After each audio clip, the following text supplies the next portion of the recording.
السلام علیکم ورحمۃ اللہ وبرکاتہ۔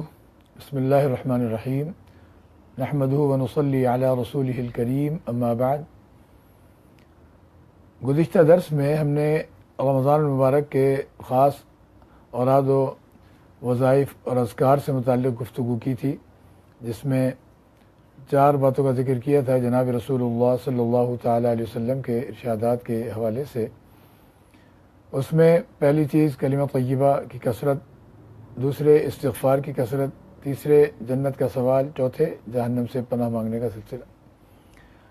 تو کچھ تو ان معاملات پہ ہم نے تذکرہ کر لیا تھا، اور یہ بھی بات ہم نے کی تھی کہ اگلی نشست میں انشاءاللہ ہم 6 کلموں اور اسی طریقے سے ایمان مجمل اور ایمان مفصل سے متعلق بھی کچھ گفتگو کریں گے، کیونکہ اس میں عموماً ہمارا رویہ یہ ہوتا ہے کہ بچپن میں پہلے تو بہت زیادہ دستور تھا اور اب بھی کسی حد تک ہے، لیکن اس معیار پہ نئی نسل میں یہ چیز نظر نہیں آ رہی، سوائے مدارس یا دینی جو اسکول ہیں مذہبی، ان میں تو وہ سلسلہ اب بھی نظر آتا ہے، لیکن ان کے علاوہ عام معاشرے میں، عام ماحول میں، عام گھرانوں میں 6 کلمے اور اسی طرح ایمان مجمل اور ایمان مفصل، اس سے بے توجہی کا رویہ اور بے توجہی والی کیفیت اور برتاؤ یہ عام ہو گیا ہے۔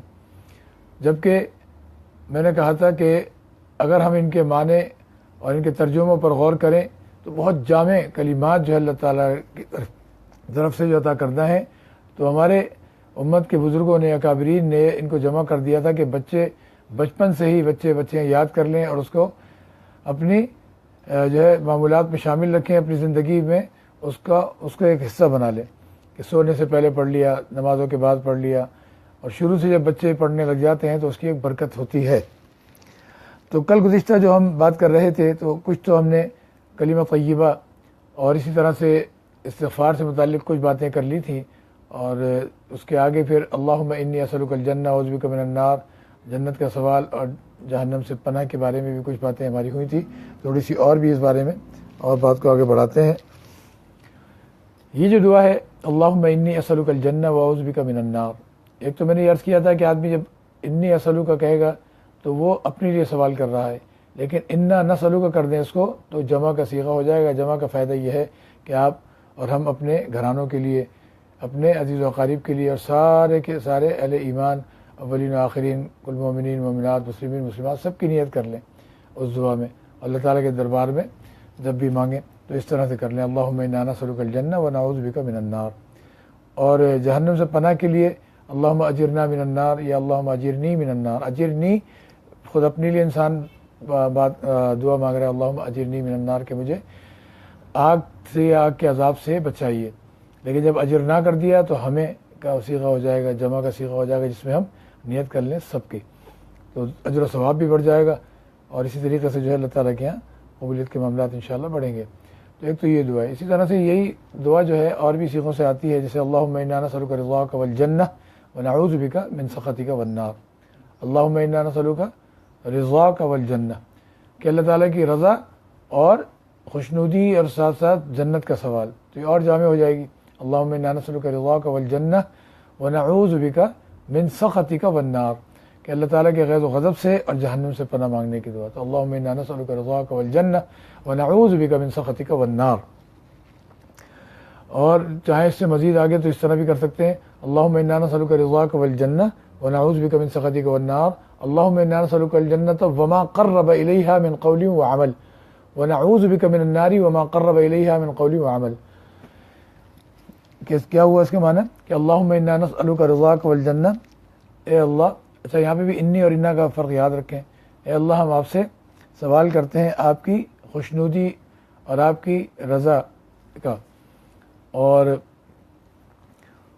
ونعوذ بک من سخطک والنار، اور آپ کے ناراضگی اور غیظ و غضب اور آگ سے جو ہے پناہ مانگتے ہیں آپ کی، اور اللہم انا نسألک الجنۃ وما قرب الیہا من قول وعمل، ہم آپ سے جنت کا سوال کرتے ہیں اور ہر اس چیز کا، وما قرب الیہا من قول وعمل، قول اور فعل، قول اور عمل ایسا کہ جو جنت سے قریب کرے، ونعوذ بک من النار وما قرب الیہا من قول وعمل، اور ہم آگ سے پناہ مانگتے ہیں اور ہر اس قول و فعل سے پناہ مانگتے ہیں جو جہنم سے جو ہے قریب کرے یا جہنم کی طرف لے جائے. تو یہ بڑی جامع ترین دعا ہے. تو اللہم انا نسألک رضاک والجنہ، میں پڑھ بھی لیتا ہوں دعا، آپ حضرات بھی سنیں تو پھر اس پر آمین بھی کہہ لیجیے گا، اللہ پاک قبول فرما لے. جہاں جہاں بھی بات پہنچے اور جہاں جہاں بھی آپ صلی اللہ علیہ وسلم کی یہ دعائیں پہنچیں وہ سب آمین کہیں، ہم بھی آمین کہہ دیں، ہماری آمین محفوظ ہو جائے پروردگار کے ہاں، اور اس پر چلتی رہے، اللہ تعالیٰ کے یہاں قبولیت کے معاملات ہو جائیں، اور صدقہ جاریہ کی طرح سے یہ بھی سلسلہ جاری ہو کے ہمارے لیے مسلسل دعا ہو جائے. اللہم انا نسألک رضاک والجنہ ونعوذ بک من سخطک والنار. اللہم انا نسألک الجنة وما قرب الیہا من قول وعمل ونعوذ بک من النار وما قرب الیہا من قول وعمل. آمین ثم آمین یا رب العالمین یا اکرم الاکرمین یا ارحم الراحمین یا ذی الجلال والاکرام. تو یہ تو ہو گئی اس سے متعلق دعائیں. اگر کسی کو عربی میں مثلا یاد نہ ہو پا رہی ہو یا نہیں ہو پاتی ہوں یا نہیں ہو تو وہ اردو میں بھی کر سکتا ہے کہ اللہ تعالیٰ کی رضا کا سوال کرے اور جنت کا سوال کرے، یا کسی بھی زبان میں جس زبان میں آسانی ہوتی ہے تو اپنی اپنی زبانوں کے حساب سے بھی انسان دعائیں مانگ لے تو اس میں کوئی حرج نہیں. ویسے بھی دعاؤں کے لیے اکابرین امت نے بڑی پیاری بات فرمائی ہے کہ دعا جو ہے اللہ تعالیٰ سے مانگنے میں بے ساختگی جو ہوتی ہے وہ مطلوب ہے، کہ ایک انسان دل کی ایک بات اپنی کہہ رہا ہے، اپنے الفاظ میں کہہ رہا ہے اور اپنے جو انداز میں کہہ رہا ہے اور بالکل جو ہے بے تکلفانہ انداز سے کہہ رہا ہے تو وہ اللہ تعالیٰ کے یہاں بڑا اثر رکھتی ہے. تو انسان کی جو اپنی زبان ہوتی ہے یا جس زبان کو سمجھ رہا ہوتا ہے اس میں جب الفاظ ادا کرتا ہے تو اس کی اندر کی کیفیت قلبی اور جو اس کا احساس ہے، جو اس کی فیلنگس ہیں، وہ ان الفاظ میں ڈھل جاتی ہے. جب وہ ڈھلے گی تو اللہ تعالیٰ کے یہاں اس کا اثر بھی ہوتا ہے. اور ویسے بھی انما الاعمال بالنیات اور نیت المؤمن خیر من عملی، تو اندر کے جو ہمارے ارادے ہوں گے، چاہتے ہوں گی، احساس ہوں گے، سلسلے ہوں گے، وہ الفاظ میں جب ڈھلیں گے تو اس کی کیفیت بھی اور اس کا معاملہ بھی بہت زیادہ مختلف ہوتا ہے. لیکن یہ کہ عربی چونکہ مذہبی زبان ہے، اسلامی زبان ہے اور دینی زبان ہے عالم اسلام کی، یہ عظیم الشان مذہبی زبان ہے، تو اس طرح سے اس میں برکتیں یہ ہیں کہ اللہ تعالیٰ کے عطا کردہ کلمات ہیں جو جناب نبی کریم صلی اللہ تعالی وسلم آپ کی زبان رسالت سے جاری ہوئے، تو نسبتیں اور برکتیں بہت اونچی ہو جاتی ہیں. تو اس لیے چھوٹے چھوٹے کلمات کو چھوٹے چھوٹے انداز میں آسان اقساط میں یاد کر لیا جائے، تو تھوڑا تھوڑا کر کے جن کو یاد نہیں ہوتے، اور ماشاءاللہ جن کو یاد ہوتی ہے اور یاد کر لیتے ہیں تو ان کے لیے کوئی مسئلہ نہیں. تو بہرحال یہ بھی ضمن بات ایک آ گئی. تو یہ تو ہو گیا اس سے متعلق بات. آگے ہم چلتے ہیں کلموں کی طرف. پہلا کلمہ ہے، دوسرا کلمہ ہے، یہ بڑی اہمیت کے حامل ہیں. ان کا بھی اٹھتے بیٹھتے ورد رکھتے رہنا چاہیے، وقتاً فوقتاً جو ہے کلمہ کلام پڑھتے رہنا چاہیے، اور زبان کو جو ہے اللہ تعالیٰ کی یاد میں اور خاص طور پہ ان کلمات میں لگائے رکھنا چاہیے، اور خود بھی لگے رہیں اور اپنے سے متعلقہ افراد جو ہیں ان کو بھی تاکید کرتے رہیں، تعلیم دیتے رہیں. خاص طور پہ جو اپنے گھر کے بچے ہوتے ہیں، بچیوں کو شروع سے ہی ان چیزوں کی تعلیم دیں. ایک تو ان کا زبان جو ان کی صاف ہوگی، ساتھ ساتھ یہ کہ زبان پر یہ ذکر اذکار یہ مضبوط ہو جائیں گے اور جاری رہیں گے، تو ان کو یہ دی بھی جائے اور ساتھ ساتھ بتایا جائے کہ یہ کلمے نمازوں کے بعد پڑھ لیں اور رات کو سونے سے پہلے ضرور پڑھ لیں. جیسے ہی صبح بیدار ہونے کے فوراً بعد بھی لیٹے ہی پڑھ لیں. جب زبانی چیز یاد ہوتی ہے لمحوں اور سیکنڈوں کے حساب سے، منٹوں کے حساب سے چیز آدمی فوراً پڑھ لیتا ہے، اور اس طریقے سے یوں اللہ تعالیٰ کا ذکر اذکار ان لمحات میں بھی ہو رہا ہوتا ہے جب انسان پر غفلت طاری ہوتی ہے، انسان کا دماغ جو ہے وہ غفلتوں میں ہوتا ہے، اور یہ اوقات اور لمحات غفلتوں میں چلے جاتے ہیں. لیکن جب یہ کلمے کلام ہوتے ہیں تو انسان سوتے جاگتے جب یہ چیزیں پڑھتا رہتا ہے تو اس کی زندگی غافلین میں سے نہیں بلکہ شاغلین میں سے ہو جاتی ہے، ذاکرین میں سے ہو جاتی ہے. اور شاغلین اور ذاکرین ہونا ہی یہ مقصود و مطلوب ہے کہ اس کی بدولت انسان جو ہے وہ اللہ تعالیٰ کے یہاں قربتیں حاصل کرتا رہتا ہے، ہر وقت اللہ تعالیٰ کے دربار میں اس کی رسائی رہتی ہے. تو کلمہ طیبہ لا الہ الا اللہ محمد رسول اللہ، اور کلمہ شہادت جس میں انسان گواہی دے رہا ہوتا ہے، تو اشہد ان لا الہ الا اللہ وحدہ لا شریک لہ واشہد ان محمدا عبدہ ورسولہ. یہ کلمات بھی بہت کثرت سے پڑھنے چاہیے، خصوصاً پہلا اور دوسرا کلمہ بہت زیادہ پڑھنے چاہیے. اسی طرح تیسرا کلمہ ہے سبحان اللہ والحمد للہ ولا الہ الا اللہ واللہ اکبر ولا حول ولا قوت الا باللہ العلی العظیم. سبحان اللہ اللہ تعالیٰ کی تسبیح ہے، والحمد للہ اللہ تعالیٰ کی تحمید یعنی تعریفیں، ولا الہ الا اللہ یہ پھر توحید آ گئی، اللہ تعالیٰ کی الوہیت کا اقرار آ گیا. ولا الہ الا اللہ کہ اللہ تعالیٰ کے سوا کوئی معبود نہیں. واللہ اکبر پھر تکبیر آ گئی. ولا حول ولا قوت. ولا حول تمام کی تمام جو ہے برائیوں، گناہوں، معصیت اور نافرمانی اور عیب دار باتیں، ان سب سے بچنے کی قوت و طاقت، اور ولا قوت نیک کام کرنے کی صلاحیت اور استطاعت اور استعداد اور قوت طاقت کوئی نہیں دے سکتا الا باللہ العلی العظیم، سوائے اللہ تعالیٰ کے جو بڑے ہی بلند اور بڑی ہی عظمتوں والے ہیں، علی العظیم. تو یہ کلمہ بہت جامع ہے. اب یہاں پر یہ بات بھی ہم کرتے چلیں. امت کے بعض بزرگوں نے اور اکابر نے یہ نقطہ بیان کیا عارفانہ کہ سبحان اللہ، الحمدللہ، ولا الہ الا اللہ، واللہ اکبر ہم پڑھتے ہیں. اب اللہ تعالیٰ کی تسبیح، تحمید، اللہ تعالیٰ کی جو صفات ہیں وہ دو طرح کی ہیں، ایک ثبوتی کہلاتی ہیں، ایک سلبی کہلاتی ہیں. اب سبحان اللہ جو ہے یہ سلبی صفات میں سے ہے، یعنی یہ اللہ تعالیٰ بے عیب ہیں، ہر عیب سے پاک ہیں.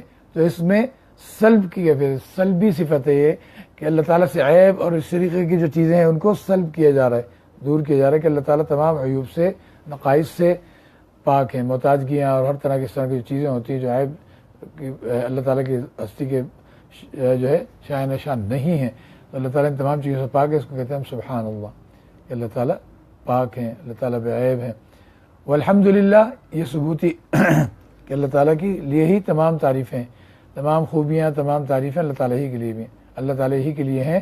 اور مخلوق میں بھی جتنی بھی صفات پائی جاتی ہیں، اچھی خوبیاں پائی جاتی ہیں، کمالات پائے جاتے ہیں، ان سب کمالات اور ان خوبیوں اور اچھی صفات کے دینے والے بھی اللہ تعالیٰ ہیں، پیدا فرمانے والے بھی اللہ تعالیٰ ہیں، عطا فرمانے والے بھی اللہ تعالیٰ ہیں. تو اصل تعریف تمام کی تمام پورے عالم میں جو بھی کچھ خوبیاں وہ سب اللہ تعالیٰ ہی کے لیے. تو یہ ثبوتی کہلاتے ہیں سبحان اللہ الحمدللہ. ایک بات. دوسری بات وہ یہ ہے کہ اللہ تعالیٰ تو جیسے ہیں ویسے ہی رہیں گے، ہمیشہ سے اللہ تعالیٰ جیسے ہیں ویسے ہی رہیں گے اور ہمیشہ ایسے ہی رہیں گے. اللہ تعالیٰ ہمیشہ سے ہیں، ہمیشہ رہیں گے. تو ہمارے کچھ ذکر کرنے سے اللہ تعالیٰ کی شان میں کوئی اضافہ نہیں ہوتا، نہ کرنے سے کمی نہیں ہوتی. ہمارے ذکر اذکار پھر اس کا فائدہ کیا؟ اس کا فائدہ بھی بندوں کو ہوتا ہے. ہم نے کہا سبحان اللہ، تو اس سبحان اللہ کا فائدہ اللہ تعالیٰ کو نہیں ہو رہا، بندوں کو ہو رہا ہے کہ بندوں کو اللہ تعالیٰ عیب سے بچائیں گے، عیب دور فرمائیں گے، بے عیب بنائیں گے. والحمدللہ اللہ تعالیٰ کی ہم نے تعریف کی، اس کی برکت یہ ہوگی کہ بندے تعریفوں والے کام کریں گے، تعریفوں والے اقوال، تعریفوں والے معاملات ہوں گے کہ بندوں کے تعریفی سلسلے ہوں گے اور ان کی بھی تعریفیں عام کر دیں گے اللہ تعالیٰ. واللہ اکبر، اللہ تعالیٰ تو بڑے ہیں، سب سے بڑے ہیں. لیکن کیا ہے کہ اللہ تعالیٰ تو ان تمام چیزوں سے بے نیاز ہیں، لیکن فائدہ بندوں کو ہے کہ اللہ تعالیٰ عزت عطا فرمائیں گے، بڑائی عطا فرمائیں گے، بڑا بنائیں گے. ان تمام ذکر و اذکار کے اپنے مضمون کے اعتبار سے بندوں ہی کو فائدہ ہوتا ہے. لا الہ الا اللہ بندہ پڑھے گا، جتنا بھی پڑھے گا، ایک تو اجر و ثواب اور فضیلت ہے وہ تو ملتی ہی رہیں گی، لیکن اس کے ساتھ ساتھ اب جیسے یہ الوہیت کا ہم اقرار کر رہے ہیں، اللہ تعالیٰ کی وحدانیت کا اقرار کر رہے ہیں، توحید کا اقرار کر رہے ہیں، ان سب چیزوں کا فائدہ یہ ہوگا کہ ہمارا ایمان وہ مضبوط سے مضبوط تر ہوگا، کمال درجے پر جائے گا، اور توحید میں بھی اور اللہ تعالیٰ کی عبادت بندگی میں بھی، الوہیت میں بھی خوب زبردست اللہ تعالیٰ پختگی عطا فرمائیں گے، کمال عطا فرمائیں گے. تو اس طرح سے ان تمام ذکر و اذکار کا بھرپور فائدہ. جہاں جنت میں درخت لگیں گے، ہر ذکر کے مقابلے میں اجر ملیں گے، تو ساتھ ساتھ یہ فائدے بھی حاصل ہوتے ہیں جیسا کہ بعض خاص بزرگوں نے فرمایا ہے. اسی طرح سے ولا حول ولا قوت الا باللہ العلی العظیم، یہ بھی بہت زبردست اہمیت کی حامل چیز ہے اور اہمیت کی حامل بات ہے. لا حول ولا قوت، گناہوں سے، برائیوں سے، نافرمانیوں سے بچنے کی قوت، اور ولا قوت اور نیک کام کرنے کی طاقت الا باللہ العلی العظیم نہیں دے سکتا کوئی سوائے اللہ تعالیٰ کے، یا نہیں ہے قوت اور طاقت، گناہوں سے بچنے کی قوت اور نیک کام کرنے کی طاقت، مگر کیا اللہ تعالیٰ ہی کے حکم سے، اللہ تعالیٰ کی عطا سے. اللہ تعالیٰ ہی یہ صلاحیت عطا فرماتے ہیں، قوت عطا فرماتے ہیں، جو بڑے ہی بلند ہیں اور بڑے ہی عظمتوں والے ہیں. تو یہ فائدہ. اسی طریقے سے آگے بڑھتے ہیں. چوتھا کلمہ ہے اچھا تیسرا کلمہ کو تو ہم کہتے ہیں کلمہ تمجید، یعنی بزرگی والا کلمہ، جس میں اللہ تعالیٰ کی بزرگی بیان ہو رہی ہے. اور چوتھا کلمے کو ہم کہتے ہیں کلمہ توحید. چوتھا اور تیسرا اس طرح سے کہ 6 کلموں میں ان کی ترتیب اس طرح سے مشہور اور معروف ہے. تو کلمہ توحید میں وحدانیت بیان ہو رہی ہے، جیسے لا الہ الا اللہ وحدہ لا شریک لہ، اللہ تعالیٰ کے سوا کوئی معبود نہیں یا کوئی عبادت کے لائق نہیں. وحدہ لا شریک لہ، وہ یکتا ہیں، لا شریک لہ، ان کا کوئی شریک نہیں. یکتا سے مراد یہ کہ ان کے جیسا کوئی بھی نہیں ہے، نہ ان کی مثل ہے نہ مثال ہے، وہ بے مثل و بے مثال ہیں. لا مثل لہ ولا مثال لہ، ان کی کوئی مثل بھی نہیں ہے اور ان کی کوئی مثال بھی نہیں ہے، ان جیسا کوئی نہیں ہے اور ان کی طرح کی کوئی مثال بھی عالم بھر میں نہیں ہے، وہ خود یکتا ہیں. تو وحدہ لا شریک لہ، کوئی ان کا شریک ہی نہیں کسی بھی طرح. لہ الملک، انہی کا ملک ہے، وَلَهُ الْحَمْدُ، اور انہی کی تمام تعریفیں. یحیی و یمیت، وہی زندہ کرتے ہیں، زندگی دیتے ہیں، وہی مارتے ہیں. وَهُوَ حَيٌّ، اور وہ زندہ ہیں. حی، ایسے زندہ جو خود بھی زندہ ہیں لیکن ساتھ ساتھ سارے کے سارے دوسری مخلوقات کو بھی زندگی دے رہے ہیں. اب ہمیں زندگی دیے اور ساری مخلوقات کو زندگی دیے، تو حی ایسی ذات جو خود بھی زندہ ہے، قائم و دائم، ہمیشہ رہیں گی، ازلی و ابدی. تو ایسی ہستی حی جو دوسروں کو بھی زندگی دیتی ہے. الذی خلق الموت والحیات لیبلوکم ایکم احسن عملا، سورہ ملک کے شروع میں نا، وہ ہستی تبارک الذی بیدہ الملک وہو علی کل شیء قدیر الذی خلق الموت والحیات، وہ ہستی جنہوں نے موت اور حیات کو پیدا فرمایا. لیبلوکم ایکم احسن عملا، کس لیے پیدا فرمایا؟ تاکہ تمہیں جانچے، پرکھے، تمہیں آزمائے، تمہارا امتحان کرے. احسن عملا، کہ کون جو ہے تم میں اچھا عمل کرتا ہے. احسن عملا، عمل کے اعتبار سے کون جو ہے بہترین عمل کر کے دکھائے گا. یحیی و یمیت وہو حی لا یموت ابدا ابدا، حی ہیں اور لا یموت ابدا ابدا، ان کو ہمیشہ موت نہیں آئے گی، انہیں کبھی بھی موت نہیں آئے گی، ہمیشہ زندہ رہیں گے. ذوالجلال والاکرام، اور بڑے ہی جلالت والے ہیں اور بڑی ہی عزتوں والے ہیں. بیدہ الخیر، تمام کے تمام خیر انہی کے دست قدرت میں، انہی کے قبضے قدرت میں ہے، انہی کے اختیار میں. بیدہ الخیر وہو علی کل شیء قدیر، وہی ہستی ہے جو ہر چیز پر کامل مکمل قدرت رکھتے ہیں. وہو علی کل شیء قدیر، کامل مکمل قدرت، ہر طرح سے قدرت حاصل ہے. کسی چیز کو جب چاہیں عدم سے وجود میں لے آئیں، جب چاہیں اس کو معدوم کر دیں، پھر چاہیں اٹھا دوبارہ وجود میں لے آئیں. یہ عالم بنا ہوا ہے، ایک عالم کیا، اس جیسے عالم لامحدود تعداد میں، اربوں خربوں بھی نہیں کہیں گے بلکہ لامحدود تعداد میں جتنے چاہیں سے عالم بنا کے کھڑے کر دیں، جب چاہیں انہیں معدوم کر دیں، ختم کر دیں. ایک چھوٹی گٹھلی اور بیج کو دیکھیں، ان گٹھلیوں اور بیجوں میں اللہ پاک نے پورے باغات بند کر رکھے ہیں. انسان کا مادہ تولید ہے، اس مادہ تولید میں پورے قوم قبیلے بند ہیں. نوح علیہ السلام کے 3 صاحبزادے، کنعان تو وہ تھے لیکن 3 جو صاحبزادے تھے، حام، سام، یافس، جن کا 23ویں پارے میں ذکر ہے سورہ صافات میں. تو حام، سام، یافس، انہی سے پورا عالم پھیل گیا. عرب اور جناب ہند، سندھ، اور یہ سلسلے سارے ان کی اولاد میں پھیلے. تو اس طرح سے اتنے مختصر سے اس سے پورے قوم قبیلے، پورے عالم کو اللہ پاک نے دوبارہ سے بھر دیا. اس لیے نوح علیہ السلام کو آدم ثانی بھی کہتے ہیں، آدم ثانی. تو اتنے اس سے سلسلہ شروع ہوا اور اس سے سلسلہ پھیل کر قوم قبیلوں میں چلا جاتا ہے. کوئی نہیں بتا سکتا اس مادہ تولید میں کتنے قبیلے بند ہیں، کتنے کہاں تک جائیں گی نسلیں. کتنی زبردست بات ہے. ایسی گٹھلی میں، اب آم کی گٹھلی لینا، آم، اس آم کی گٹھلی میں کتنے باغات بند ہیں کوئی نہیں بتا سکتا. یہی کہہ سکتے ہیں کہ لامحدود ہے.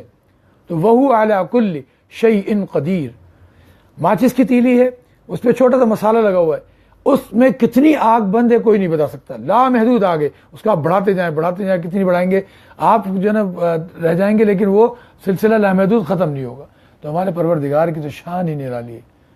اب سورج کی روشنی کو دیکھ لیں، کیسی لامحدود روشنی بنائی ہے اور کس طرح سے بالکل مسلسل پیدر پہ آ رہی ہے.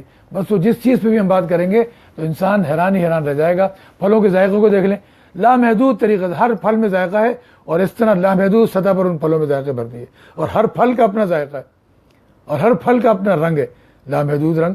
اس انداز سے اللہ تعالیٰ کی ہستی وہو علی کل شیء قدیر، ہر چیز پر کامل مکمل قدرت رکھنے والے اور سارے نظام کو چلانے والے، سارے نظام پر پورا اختیار رکھنے والے. اور وہ سارا نظام عالم بھی ہمارے لیے بنایا، اپنی مخلوق کے لیے بنایا، اور مخلوق میں بھی وما خلقت الجن والانس الا لیعبدون، وما خلقت الجن والانس، میں نے نہیں تخلیق کیا جن اور انس کو الا لیعبدون، مگر صرف اپنی عبادت کے لیے، اپنی عبادت کے لیے پیدا کیا۔ جن اور انس کو اللہ تعالیٰ نے اپنی عبادت کے لیے پیدا کیا، اور ساری مخلوقات کو اس کی خدمت کے لیے اور اس کی ضرورت کے لیے پیدا کیا۔ تو ہم اپنے مقام اور مرتبے کو پہچانیں۔ تو اس طرح سے یہ 4 کلمے جو ہیں یہاں تک آگئی بات۔ اب اس کے بعد جو ہے 5واں اور 6واں کلمہ رہ جاتا ہے، اور ایمان مجمل اور ایمان مفصل، اور وقت بھی جو ہے سمیٹنا ہے، تو ہم جو ہے اس پر انشاءاللہ گفتگو کریں گے۔ ایک کلمہ جو ہے آج ہم اس کے اوپر بھی بات کرتے چلیں۔ دیکھیں کلمہ ہے اللہم، بہت کام کا کلمہ ہے، پوری توجہ ادھر لے آئیں۔ اگر توجہ کسی اور طرف گئی ہوئی ہے، کسی اور طرف دھیان گیا ہوا، تو پوری توجہ اس طرف کر لیں اور اس بات کو سنیں، بہت کام آئے گی، بے انتہا کام آئے گی، اور بڑی ہی وسعتوں والا کلمہ میں آپ کو بتانے جا رہا ہوں۔ اس کو آپ بڑی توجہ سے سنیں اور اس کو عام بھی کریں اور بتائیں بھی، لوگوں میں پھیلائیں بھی، انشاءاللہ بہت فائدے والی بات ہے۔ یہ کلمہ ہے اللہم۔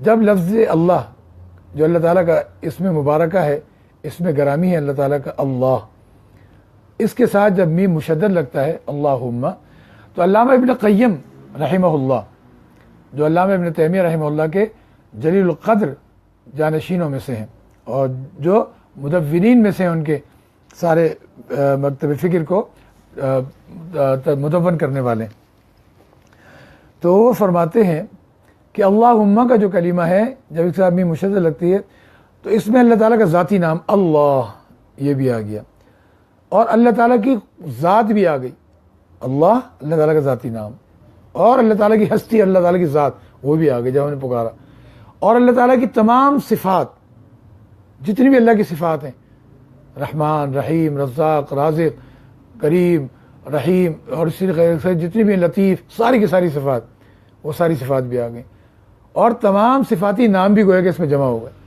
صفات بھی آ گئے، صفاتی نام بھی جمع ہو گئے۔ یعنی جب ہم نے کہا اللہم، تو پروردگار عالم کی کامل مکمل ذات کو ہم نے پکارا، اس ذات کو تمام صفات کے ساتھ، تمام صفاتی ناموں کے ساتھ، اس کے ذاتی نام کے ساتھ، اور اس کی ذات کو مکمل سطح پہ ہم نے کہا اللہم۔ ہم بار بار پڑھتے ہیں ہر چیز میں، درود شریف میں جب پڑھتے ہیں اللہم صلی علی محمد وعلی آل محمد، دعا قنوت پڑھتے ہیں اللہم انا نستعین، اسی طریقے سے جو ہے مغفرت کی دعائیں مانگتے ہیں اس میں یہی ہوتا ہے، اللہم انت السلام پڑھتے ہیں اس میں، اللہم جب ہم نماز شروع کرتے ہیں تو ثنا پڑھتے ہیں سبحانک اللہم، اللہم دیکھیں ہر جگہ اللہم اللہم اللہم، جب ہم سمع اللہ لمن حمیدہ کہتے ہیں اس کے بعد کہتے ہیں اللہم ربنا ولک الحمد، یا اللہم ربنا لک الحمد، جگہ جگہ جگہ جگہ، یا اللہم انی ظلمت نفسی ظلما کثیرا، تو جگہ جگہ یہ اللہم کا کلمہ آتا ہے، کتنا جامع کلمہ ہے۔ تو اس کو بھی ہم ذہن میں رکھ لیں، جب ہم کہتے ہیں اللہم تو ہمیں پتہ ہونا چاہیے کہ ہم نے اپنے پروردگار کو کامل مکمل سطح پہ پکارا، اور کیوں نہ ہو ایسا جامع کلمہ کہ سکھانے والے بھی تو ہمارے پروردگار ہیں، اور ہمارے آقا جناب نبی کریم صلی اللہ تعالی وسلم کے ذریعے سے ہمیں کلمہ عطا فرمائے، تو خالق و مالک تو علام الغیوب ہیں، علام الغیوب، علوم کے منبع اور سارے علوم عطا فرمانے والے، اقرأ بسم ربک الذی خلق خلق الانسان من علق اقرأ وربک الاکرم الذی علم بالقلم علم الانسان ما لم یعلم، قلم کے ذریعے سکھایا، اور علم الانسان ما لم یعلم، اللہ تعالیٰ نے انسان کو وہ کچھ سکھا دیا جو وہ نہیں جانتا تھا۔ قرآن کریم سے پہلے یہ علوم کہاں تھے؟ جب قرآن آ گیا تو سارے علوم گزشتہ بھی اور موجودہ بھی سب اس میں اکٹھے کر کے اللہ پاک نے عطا فرما دیے۔ تو یہ اللہ تعالیٰ کی عطا کردہ کلمات ہیں، شاہی کلمات ہیں، بادشاہوں کے بادشاہ کے کلمات ہیں، اس لیے ہمیں اس پر خوب جو ہے بھرپور توجہ رکھنی چاہیے اور خوب اس سے فائدہ اٹھانا چاہیے۔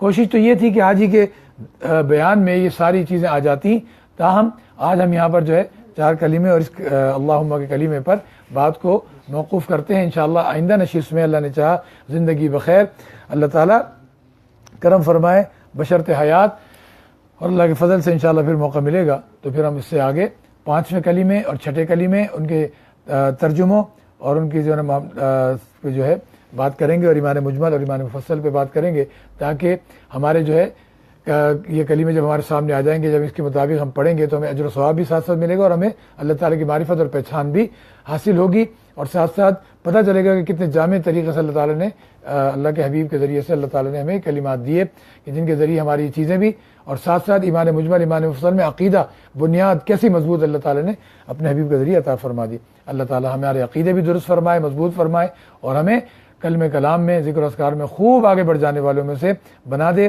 رب اللسان جو ذکر کا معاملہ ہوتا ہے اس میں سے بنا دے، اور ذکر کی جو برکات دنیا میں ہیں، موت کے وقت ہیں، موت کے بعد برزخ میں اور آخرت میں ہوں گی، اللہ تعالیٰ وہ سب ہمیں بھی سارے اہل ایمان کو نصیب فرمائیں۔ اہل ایمان کو اپنی جو ہے صحیح معنی میں جو زندگی ہے اس کو بندگی میں ڈھالنے کی توفیق دے، اور جو لوگ گمراہ ہیں ابھی تک اللہ تعالیٰ کائنات کے ہر گمراہ کو ہدایت عطا فرمائے، اور ہماری باتیں ہدایت کی ان گمراہوں تک پہنچا دیں، ہر گمراہ تک یہ پیغام پہنچے اور سارے ایمان لے آئیں، نور ایمان سب کو نصیب ہو جائے اللہ کے فضل سے، اور اللہ تعالیٰ ہدایت دے دیں، اور سارا عالم جو ہے وہ ہدایت سے بھر جائے، اہل ایمان سے بھر جائے، اور سب اپنی زندگیوں کو بندگیوں میں ڈھال کے کامیاب جائیں دنیا سے۔ آج اسی پہ اکتفا کرتے ہیں، آمین ثم آمین کے ساتھ، وما علینا الا البلاغ، وآخر دعوانا ان الحمد للہ رب العالمین، والسلام علیکم ورحمۃ اللہ وبرکاتہ۔